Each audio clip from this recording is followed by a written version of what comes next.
오늘은 죄인 구원 담화 네 번째 시간으로 본문은 출애굽기 24장 1절에서 8절입니다. 출애굽기 24장 1절에서 8절 제가 봉독하겠습니다. 또 모세에게 이르시되 너는 아론과 나답과 아비후와 이스라엘 장로 70명과 함께 여호와께로 올라와 멀리서 경배하고 너 모세만 여호와께 가까이 나오고 그들은 가까이 나오지 말며 백성은 너와 함께 올라오지 말지니라. 모세가 와서 여호와의 모든 말씀과 그의 모든 율례를 백성에게 전하매 그들이 한 소리로 응답하여 이르되 여호와께서 말씀하신 모든 것을 우리가 준행하리이다. 모세가 여호와의 모든 말씀을 기록하고 이른 아침에 일어나 산 아래에 제단을 쌓고 이스라엘 12지파대로 12기둥을 세우고 이스라엘 자손의 청년들을 보내어 여호와께 서로 번제와 화목제를 드리게 하고 모세가 피를 가지고 반은 여러 영푼에 담고 반은 제단에 뿌리고 언약서를 가져다가 백성에게 낭독하여 듣게 하니 그들이 이르되 여호와의 모든 말씀을 우리가 준행하리이다. 모세가 그 피를 가지고 백성에게 뿌리며 이르되 이는 여호와께서 이 모든 말씀에 대하여 너희와 세우신 언약의 피니라. 하나님이 사탄의 심판을 예고한 원시 복음은 그 내용이 너무 포괄적이고 상징적이었습니다. 그래서 하나님은 당신의 백성들과 언약을 맺고 실현함으로써 그 의미를 더 구체화시켜 나갔는데 그것이 바로 구약의 역사입니다. 본문은 노아와 아브라함에 이어서 세 번째로 출애굽 후 시내산에서 모세와 언약을 맺는 장면입니다. 언약 내용을 살펴보기 전에 세 가지 형식에 주목할 필요가 있습니다. 첫째로 노아와 아브라함 때는 언약에 직접 참여한 자는 그 두 사람 개인이었습니다. 노아에게 하나님은 이 땅을 다시는 홍수로 심판하지 않겠다고 약속했고 아브라함에게는 가나안 땅을 그의 후손에게 기업으로 주고 나는 그들의 영원한 하나님이 되리라고 약속했습니다. 하나님이 그대로 시행만 하면 되는 일방적인 은혜의 약속이라 굳이 후손을 참여시킬 필요가 없었고 아브라함의 경우는 참여시킬 아들도 없었습니다. 반면에 지금은 백성에게 언약서를 낭독하여 듣게 하고 그들도 여호와의 모든 말씀을 준행하겠다고 맹세했습니다. 이스라엘 12지파의 모든 백성들이 참여하는 공식적인 언약식을 거행했는데 언약의 당사자가 개인에서 공동체로 바뀌었습니다. 둘째로 하나님의 일방적 은혜의 약속이었던 앞선 두 언약과는 달리 백성들이 반드시 지켜야 할 의무 조항이 제시되었습니다. 언약의 두 당사자가 각기 행해야 할 책임이 부과된 조건부 행위 언약으로 한쪽이라도 그대로 지키지 않으면 무효가 됩니다. 그리고 언약의 형식에서 가장 주목해야 할 요소는 세 번째로 피의 제사를 드렸다는 겁니다. 번제로 바친 소의 피를 6절 8절에 보다시피 모세가 여러 양푼에 담아서 반을 먼저 제단에 뿌리고 나머지 반은 백성들에게도 뿌렸습니다. 그 장면을 상상해보면 뭔가 원시적이고 기괴해서 말씀으로 교통하시는 거룩하신 여호와께는 어울리지 않는 모습 같습니다. 그러나 이거는 고대에서 중요한 계약을 맺을 때마다 반드시 따르는 의식이었습니다.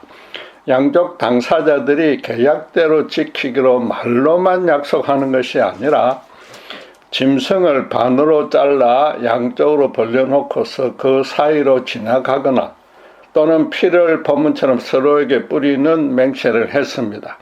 누구라도 계약을 어기면 그 짐승처럼 죽음의 벌을 받아도 좋다는 뜻이었습니다. 노아나 아브라함의 경우에 의무조항이 없었기 때문에 이런 형별 구정도 필요 없었던가는 완전히 달랐습니다. 그런데 간단하게 언급하고 지나쳤지만 앞에 두 언약 때에도 사실은 피를 뿌리는 의식이 따랐습니다. 노아 언약 때는 하나님의 약속을 받기 전에 노아 가족이 마른 땅에 발을 딛자 정결한 짐승을 잡아서 번제로 바쳤습니다. 우선 하나님의 일방적인 은혜로 택함받아 생존했음에 감사하는 잔치였습니다. 더 중요하게는 자기들이 홍수 심판에서 살아남았지만 그 멸망한 다른 사람처럼 죽어 마땅하다는 고백이었습니다. 사람이 생각하는 바가 어려서부터 항상 악하기에 심판했다는 하나님의 그 선언에서 자신들도 결코 예외가 될 수 없음을 깨달았던 겁니다. 아브라함의 언약 때는 창세기 17장 9절에서 14절 말씀대로 하나님이 그와 그의 후손들에게 할례를 하라고 직접 명령했습니다.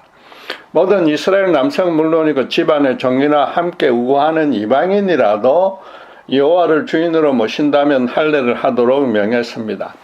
하나님이 주시는 생명의 번성을 뜻하는 남성 생식기의 살을 베어냄으로써 피를 흘려야 하고 또 그 흔적은 평생 자기 몸에 남게 됩니다. 그래서 하나님은 할례가 당신과 그 백성 사이의 언약의 표징이 되며 당신의 언약이 백성들의 살에 있어서 영원한 언약이 된다고 선언한 겁니다. 할례의 흔적을 볼 때마다 자신의 주권자가 하나님이심을 절대 잊지 말고 그분이 가나안 땅을 주신 은혜에 감사하며 그분 뜻대로 살겠다고 헌신하라는 겁니다. 노아의 번제는 언약을 받기 전에 구원에 대한 그들 가족만에 감사하다는 신앙 고백이었습니다. 아브라함의 할례는 언약을 받은 후에 그 수혜자로 초대되었음을 확인하고 동참하겠다는 개인적인 의식이었습니다. 지금은 백성들이 자기들이 지켜야 할 의무사항들을 다 숙지한 후에 그대로 지키지 않으면 죽어 마땅하다고 맹세한 겁니다. 언약을 위반한 대가는 반드시 자기들의 피로 바치겠다고 이스라엘 공동체가 한 목소리로 서약한 것입니다. 이처럼 새 언약에 다 피의 제사가 따랐다는 것은 하나님이 원시 복음을 약속하면서 짐승을 잡아 아담에게 가죽옷을 지어 입힌 것과 맥락을 같이 하는 겁니다. 마땅히 죽어야 할 때는 아담과 이브였지만 짐승을 대신 죽이고 그들을 살려준 겁니다. 그때 죽은 짐승의 피는 나중에 오실 특별한 여자의 후손이 사탄에게 발꿈치가 상하여 흘릴 피를 상징하는 것이고 또 그래서 예수의 피의 공로로만 구원받는다는 뜻인 겁니다. 아담과 이브는 하나님이 그렇게 구원해 주기 전까지는 스스로는 도무지 해결할 수 없는 극도의 수치심과 공포심에 휩싸였습니다. 하나님을 거역대적하는 죄의 삭선 사망이라는 진리를 체험적으로 절감했습니다. 노아와 아브라함, 모세의 새 언약에 공통적으로 이런 피뿌림이 따랐다는 것은 그 진리가 모든 세대 모든 인간에게 영원토록 적용된다는 사실을 암시하는 겁니다. 하나님은 지금 원시 복음의 의미와 그 은혜를 받을 수 있는 대상에 대해서 서서히 윤곽을 드러내고 있습니다. 비유대로 하자면 어린아이에 불과한 당신께서 택하신 당신의 백성들에게 가장 유익한 선물로서 창조전부터 준비해놓고 손바닥 안에 쥐고 있던 예수 십자가 구원의 캔디를 보여주기 위해서 당신께서 손가락을 하나씩 펴나가고 있는 겁니다. 그 결과 구약의 이스라엘 백성들은 다른 민족들과는 다른 고유의 신간을 가지게 되었습니다. 물론 아직은 예수님의 십자가 구원 진리는 아무도 모릅니다. 그럼에도 창조주 여호와 하나님 앞에 자기들이 어떤 존재인지는 분명히 인식하기 시작했습니다. 하나님이 자기 민족을 택하여 특별한 계획에 따라서 범사에 개입 간섭하시면서 당신만의 큰 은혜를 베풀고 있다는 사실을 믿어 의심치 않은 겁니다. 무엇보다도 하나님을 직접 만나면 그 자리에서 죽음을 당한다는 확고한 인식이 생겼습니다. 그런 인식이 가만히 있는데 저절로 생긴 것은 물론 아닙니다. 노아 홍수 심판과 바벨탑 사건에 실현된 하나님의 그 엄중한 공의에 대한 어떤 전성이, 지식이 전수되어져 왔습니다. 당신을 거역했던 애굽의 바로에게 내린 10가지 재앙과 홍해의 기적으로 그분의 엄청난 권능을 모두가 목격하고 체험했습니다. 그리고 이 언약을 맺기 직전에도 시내산에 강림하신 하나님이 모세를 통해 백성들이 가까이 오면 죽음을 면할 수 없다고 강력히 경고했습니다. 이스라엘로서는 창조주 하나님은 자기들이 감히 가까이 할 수 없는 너무나도 거룩한 존재임을 체험적으로 깨달았던 겁니다. 그분에 비하면 자기들은 너무나 연약하고 어리석고 무능할 뿐만 아니라 죄가 많아 죽어 마땅한 존재로고 저절로 인정할 수밖에 없었던 겁니다. 그런 확고한 인식이 있었기에 지금 모세의 지도 아래 언약을 어기면 죽어도 좋다는 피의 맹세를 한 것입니다. 결국 하나님이 이스라엘의 배후에서 그들의 수준에 맞춰서 오랜 기간에 걸쳐서 영적인 교육을 점진적으로 진행시켰던 결과인 겁니다.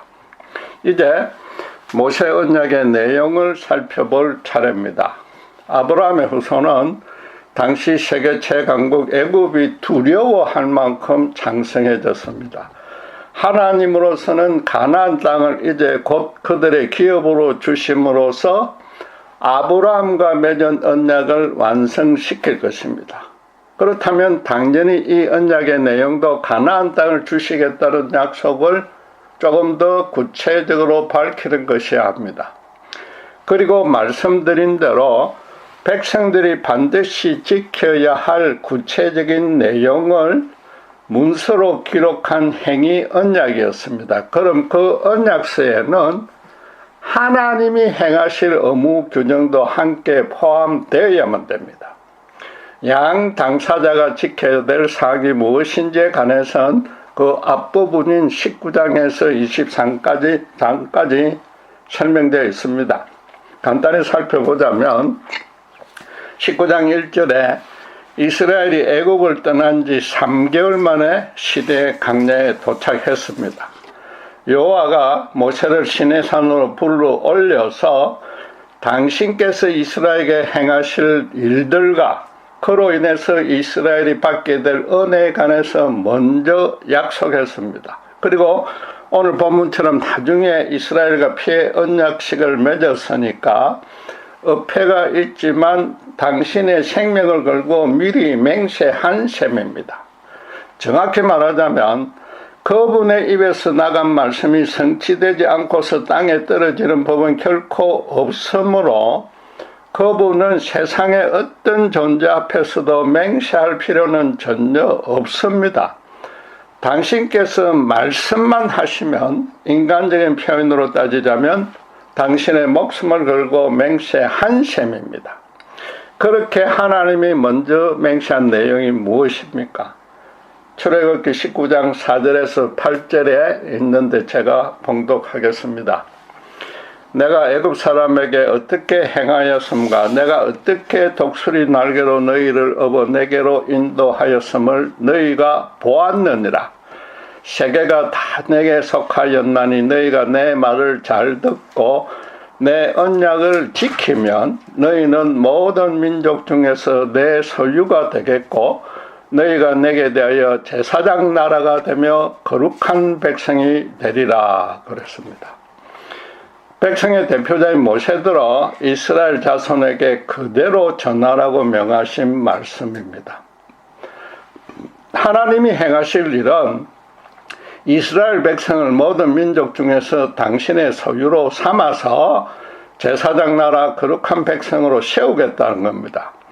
그리고 이어서 20장 1절에서 17절에 십계명을 필두로 해서 가장 기본적인 제사법, 시민법, 도덕법, 절기법 등을 직접 모세에게 가르쳤습니다. 이스라엘이 반드시 당신의 율법대로 순종해야만 당신의 약속이 이루어진다는 뜻입니다. 그런데 이스라엘이 그대로 지키기만 하면, 그렇게 된다면 사실상 하나님이 행하실 일이 혹시 없는 건 아닙니까? 이스라엘이 스스로 쟁취할 수 있는 열매이지 않습니까? 물론 그렇지는 않습니다. 하나님은 가장 먼저 애굽에서 어떻게 행했는지 다 보았으니까 그 사실을 생각해 보라고 19장 4절에 미리 전제했습니다. 그리고 이것은 창세기 17장 1절에 아브라함의 언약에서 뭐라고 그랬습니까? 나는 전능한 자라, 너는 내 앞에서 행하여 완전하라고 말씀하신 것과 사실은 같은 패턴인 겁니다. 너희가 애굽에서 10가지 재앙과 홍해의 기적을 통해서 당신이 전능하다는 사실을 이미 똑똑히 목격하고 생생히 체험했다는 겁니다. 아브라함에게는 간단하게 전능하다고만 말씀하신 것을 이제는 조금 더 구체적으로 설명해 준 겁니다. 그러나 아브라함의 경우도 굳이 풀어서 설명하지 않았지만은 하나님의 전능성에 대해서 그가 익히 알고 있다는 것이 전제가 된 겁니다. 그를 75세의 우르에서 불러내 99세의 언약을 맺었기 때문에 지난 25년간의 삶을 되돌아보면 하나님이 전능하다는 사실을 부인할래야 부인할 수가 없다는 겁니다. 그래서 앞으로도 당신을 온전히 믿고 의지하면 된다는 겁니다. 그의 후손들도 여호와의 전능성을 개인적으로 체험하면 당신 앞에서 완전하게 행할 수 있고 또 그 징표로 할례를 하라고 명한 것입니다. 지금은 이스라엘 전 백성이 하나님의 전능하심을 애굽뿐 아니라 그 후 광야 3개월 동안에, 그것도 알다시피 초자연적인 이적으로 깊이 체험했습니다. 하나님이 어떤 한 특정 민족에게 이처럼 큰 은혜를 이처럼 많이 베푼 것은 역사상 유일합니다. 그런 하나님을 믿지 못한다면 이건 바보 아니면 사탄의 종일 수밖에 없다는 겁니다. 애굽에서의 하나님을 회상해 보면 20장 이후에 지시할 율법을 충분히 지킬 수 있다는 믿음이 생기고 또 범사에 보호해 주실 것도 믿을 수 있다는 겁니다. 이스라엘만 수고하고 손해봐야 되는 일방적인 의무조항이 아니었고 또 그 점을 백성들도 알기 때문에 자발적으로 피해 맹세를 한 겁니다. 하나님은 이 언약식을 맺는 중에도 당신의 전능성을 여지없이 드러내셨습니다.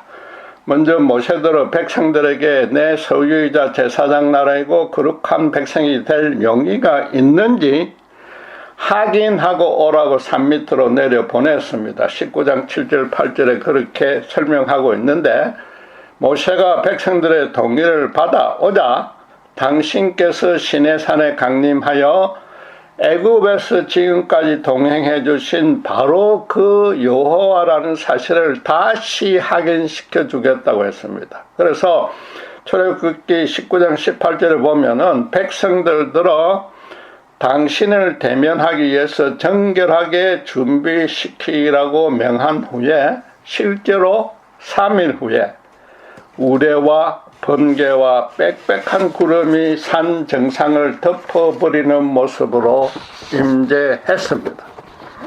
요한은 천하가 진동할 만한 큰 음성으로 16절 이후에 직접 말씀하셨습니다. 그때 당신께 가까이 오는 자는 죽는다고 경고했는데 그 전에 여러분 한번 상상해 보십시오. 그 백성들은 그 너무나도 장엄하고 거룩하신 임재 앞에 사시나무 떨듯이 떨고 있었을 겁니다. 거기다가 성령의 간섭으로 자기들이 얼마나 연약하고 어리석고 추한지도 깨닫고 그 자리에 아무 말도 못하고 얼어붙었을 것입니다. 하나님이 십계명을 비롯한 가장 기본적인 율법을 모세에게만 말씀하셨지만은 멀리 떨어져 있던 70명의 장로와 백성들도 그 웅장한 음성으로 인해서 그 내용을 다 들었던 겁니다. 그래도 모세가 다시 정리해서 백성들에게 가르친 후에 순종할지 여부를 재차 확인했더니 오늘 본문 말씀대로 그대로 따르겠다고 3절에서 한 목소리로 대답했습니다. 그래서 모세는 4절에 보다시피 밤새 그 내용을 언약서로 작성했고 그 다음날 이른 아침에 하나님께 번제와 화목제를 드린 후에 그 피로 백성들로 죽음의 맹세를 하게 한 겁니다.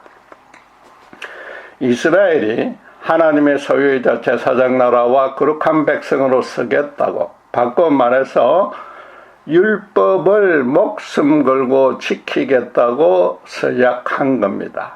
그 사이에 하나님은 한 번도 언약을 맺으라고 백성들에게 강요하지 않았습니다. 애굽에서 지금까지 하나님은 오직 당신만의 큰 권능과 은총으로 보호하고 인도만 해왔던 겁니다. 지금도 섬뜩한 모습의 피해 맹세를 하지만 백성들의 의사를 여러 번 확인했습니다. 자발적으로 백성들이 언약을 맺었기 때문에 불순종에 대한 형벌을 달게 받겠다는 맹세이기도 한 겁니다. 그럼 불순종이란 것은 하나님의 전능하심에 대한 믿음을 버린 것이라 사실상 하나님이 굳이 따로 벌을 줄 필요도 없습니다. 그분의 전능하신 보호와 인도를 스스로 벗어난 것이니까 그 결과가 어떻게 되리란 것은 불을 보듯 뻔한 것입니다. 그런데 당신께서 지으신 모든 족속이 다 당신의 소유일 텐데 굳이 이스라엘만 19장 5절에 당신의 소유로 삼겠다고 합니다. 여기 한글 개역본이나 개역 개정본의 번역은 원문의 의미를 제대로 살리지 못했습니다. 표준 세번역을 제가 읽어보겠습니다. 이제 너희가 정말로 나의 말을 듣고 내가 세워준 언약을 지키면 너희는 모든 민족 가운데서 나의 보물이 될 것이다. 온 세상이 다 나의 것이다. 그러므로 너희는 내가 선택한 백성이 되고라고 번역하고 있습니다. 모든 족속이 다 하나님의 것이나 이스라엘이 당신의 율법을 잘 지킨다면 당신께 보물 같은 존재가 된다는 겁니다. 그렇게 되고 안 되고는 오직 이스라엘에 달린 것입니다. 또 그렇게 되게 하려고 모든 민족들 중에 특별히 너희를 택했다는 겁니다. 바꿔 말해서 세상 모든 사람들이 하나님의 소유지만은 당신께 보물과 같은 족속과 단순히 소유만 되는 족속들로만 나뉜다는 뜻입니다. 맨 처음에 아담에게 원시 복음을 약속하면서 뭐라고 했습니까? 여자의 후손이 사탄의 후손과 원수가 될 것이라고 약속하신 그 뜻이 지금 구체화되고 있는 겁니다. 그렇다고 여러분 오해는 마셔야 됩니다. 하나님이 특별한 족속을 택해서 사탄의 후손을 세우고 그들을 미워한 것이 결코 아닙니다. 노아 홍수나 바벨탑 사건에서 보듯이 아담의 타락 이후로 모든 인간이 당신을 찾지도 두려워하지도 않고 모두가 자기만 높이려는 사탄의 후손이 되어 있습니다. 그런데 그 중에 하나님이 은혜를 베푼 자만이 여자의 후손이 된다는 겁니다. 그렇다고 해서 거꾸로 여자의 후손을 특별히 편애했거나 특혜를 준 것도 아닙니다. 노아는 120년간 모든 동료 인간들로부터 조롱, 멸시, 박해 당하면서도 방주를 지으면서 하나님의 경고를 직접 몸으로 보여주었고 동물들도 보존해야 했습니다. 아브라함도 열방 앞에 또 여호와 앞에 완전하게 행해서 그들의 복의 근원이 되어야 했습니다. 전능하신 하나님이 살아계시고 그분을 믿고 따르는 자들에게 그분께서 큰 은총을 베푸신다는 진리를 세상 앞에 증명해 보여야 했던 겁니다. 여자의 후손은 사탄의 후손들도 당신께로 돌아오게 초대하는 그 일을 하라고 택해 준 겁니다. 나아가서 하나님은 이스라엘이 맡은 그 소명을 얼마든지 잘 수행할 수 있도록 그들이 알게 모르게 사탄의 후손들에게까지도 하나님이 역사하고 있었습니다.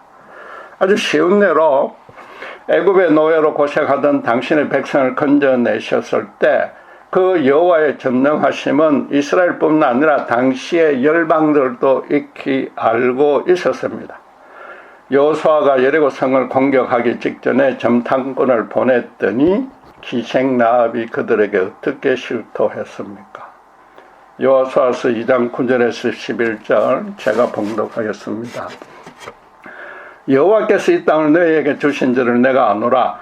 우리가 너희를 심히 두려워하고 이 땅 주민들이 다 너희 앞에서 간담이 녹나니 이는 너희가 애굽에서 나올 때 여호와께서 너희 앞에서 홍해물을 마르게 하시니라. 내가 요단 저쪽에 있는 아모리 사람의 두 왕 시온과 옥에게 행한 일 곧 그들을 전멸시킨 일을 우리가 들었음이니라. 우리가 듣자 곧 마음이 녹았고 너희로 말미암아 사람이 정신을 잃었나니 너희의 하나님 여호와는 위로는 하늘에서도 아래로는 땅에서도 하나님이시니라.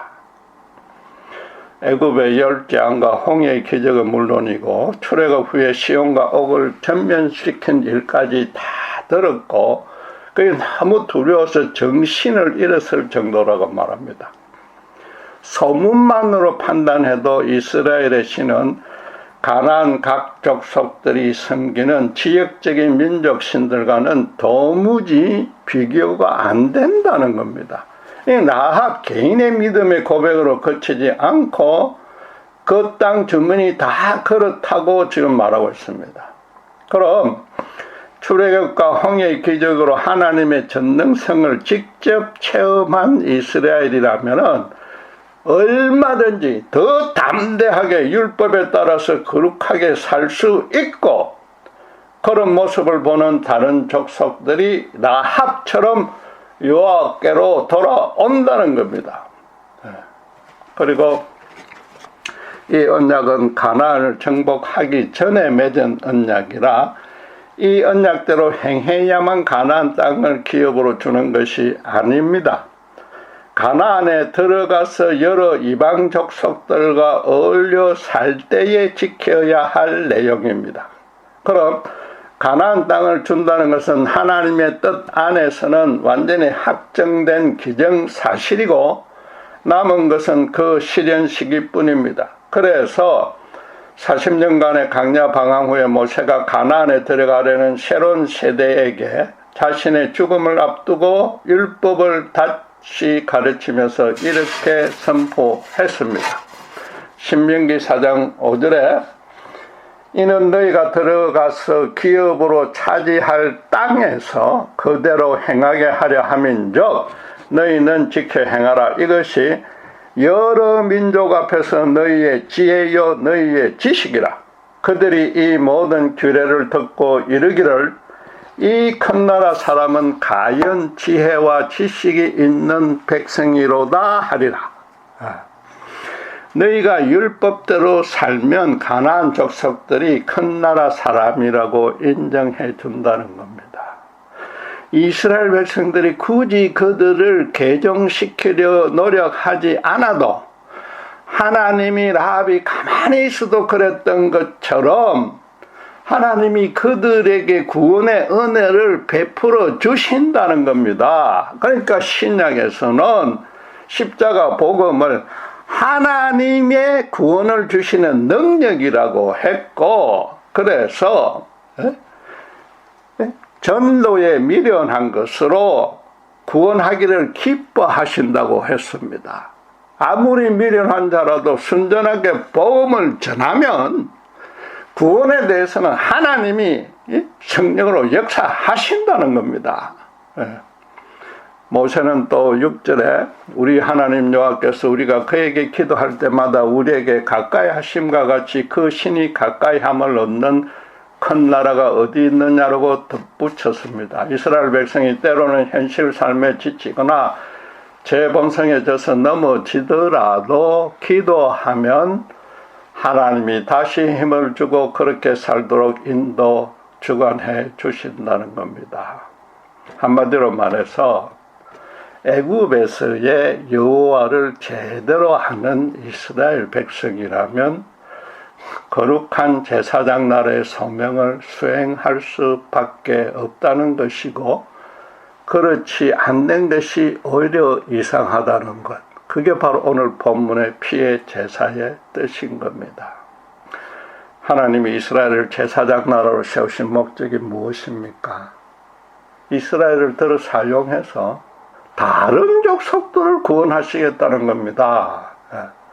모든 인류가 사탄의 후손이 되는 중에 하나님이 택한 자로 먼저 여자의 후손이 되게 하고, 또 그런 은혜로 택함 받은 자들로 하여금 사탄의 후손을 하나님과 화해시키는 직책을 맡기려는 겁니다. 그리고 이 언약은 이스라엘 12지파가 종속하는 한 대대로 영원히 유효합니다. 그러나 유감스럽게도 그 후손들은 자기들만 잘나고 예뻐서 하나님이 택했고, 또 거룩한 율법까지도 주었다고 착각했습니다. 이방인들은 아예 할례 없는 하나님께 저주받은 백성으로 간주하고 상대도 하지 않았습니다. 예수님이 오셨을 때는 이방인들은 죄인의 대표가 되었고 그들과 식사 교제도 하지 못하게 했습니다. 결국 이 구약의 이스라엘은 본문의 피의 맹세를 지키지 않아서 바벨론에게 멸망당하고 가나안에서 쫓겨났습니다. 예수님 오실 때에는 그 잘못을 정확하게 깨우쳐주러 오신 그 하나님의 독생자마저도 하나님이 자기들 택해줬는데 감히 정죄한다는 이유로 뭐라고요? 하나님께 예수를 저주받게 하려고 나무에 매달려 죽였습니다. 사악한 이방인 총독인 빌라도마저도 예수님에게서 죽일 제목을 찾지 못했으니 이 자의 피와 자기는 관계없다고 선언했습니다. 그러자 유대인들은 대제사장에서부터 일반 백성까지 이구동성으로 그 피를 자기들 머리에 돌리라고 소리쳤습니다. 하나님은 로마를 동원해서 성전에 돌 하나 남김없이 멸망시키고 다시 가나안 땅에서 쫓아냈습니다. 사탄에 미혹된 이스라엘은 예수를 십자가에 죽이는 것이 하나님의 일이라고 큰 소리 쳤지만 정작 하나님은 본문에 피 맹세한 대로 그들을 심판한 겁니다.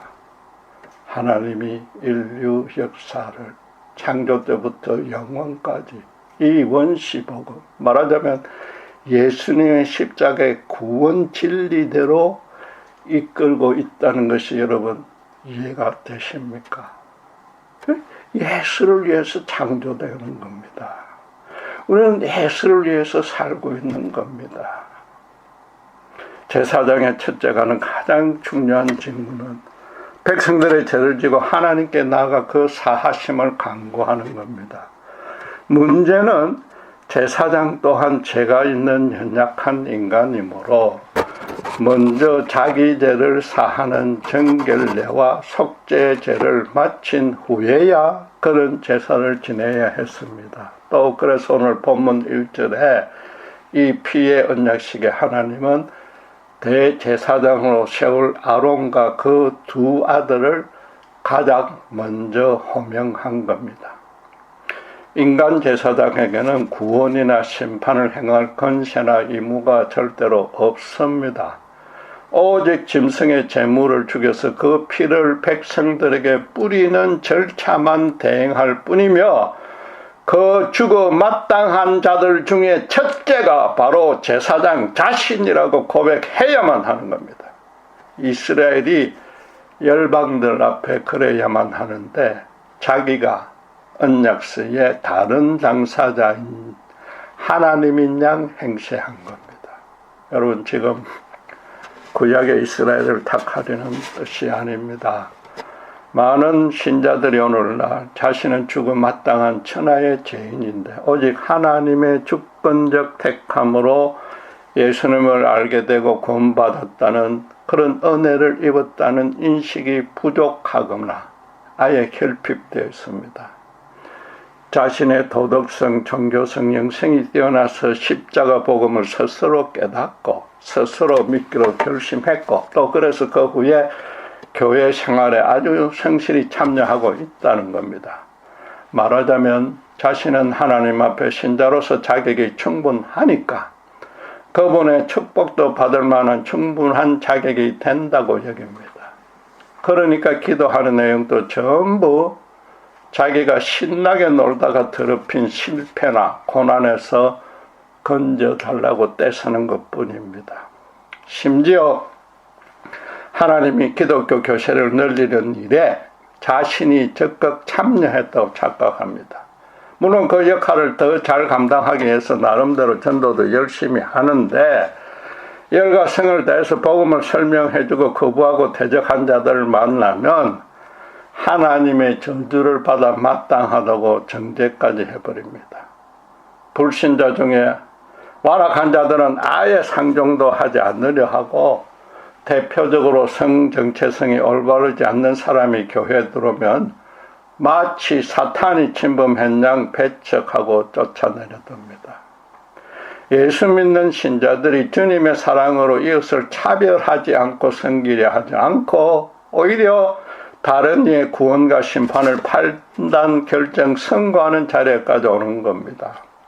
신자는 세상 앞에 제사장, 즉 불신자들의 죄를 짊어지고 하나님께 나아가 용서를 대신 빌어줘야 됩니다. 예컨대 이번 우크라이나 전쟁에도 불의한 독재자는 하나님의 궁극적인 판단에 맡기고 러시아 쪽 군인들과 러시아 백성들도 진심으로 불쌍하게 여기고 안타깝게 눈물로 기도해 줘야만 되는 겁니다. 신자가 정말로 겸허하게 나야말로 천하죄인 중에 개수로 아무 자격 실력 폭로 없이 오직 예수님의 핏값으로만 구원받아 이 자리에 이르렀다는 사실을 절감한다면은 얼마든지 원수를 위해서도 핍박하는 자를 위해서도 기도해 줄 수 있습니다. 예수님의 십자가 처형 때의 창과 못자국이 신자에게 할례로 남아서 영원한 언약의 표징이 되어야 됩니다. 사탄에 미혹되어 똑같이 죄의 노예였던 내가 어떻게 구원받았는지 정확히 알고 또 여전히 예수님의 그 십자가 긍휼 없이는 한시도 바로 설 수 없다는 사실을 절감한다면은 세상 앞에 내가 어떤 자세로 서야 하는지도 당연히 알 수 있습니다. 때로 연약해 넘어지더라도 기도하면 그분의 크신 은혜가 임해서 다시 그 직분을 감당할 믿음과 힘을 그분이 부어주십니다. 이스라엘에게 가나안 땅은 확보되었기에 그 땅에 들어가서 지킬 율법을 지키고 제사장 나라가 되라고 명했습니다. 우리 또한 천국은 완전히 확보되어 있고 이 땅에 남아있는 동안에 이미 천국에 입성한 자처럼 살고 있어야 되는 겁니다. 라합이 이스라엘의 두 정탐꾼을 만나서 그와 함께하는 여호와 하나님의 소문만을 기억하고 자기 목숨을 걸고 여호와를 따랐고 결국 그 가족까지 구원받았습니다.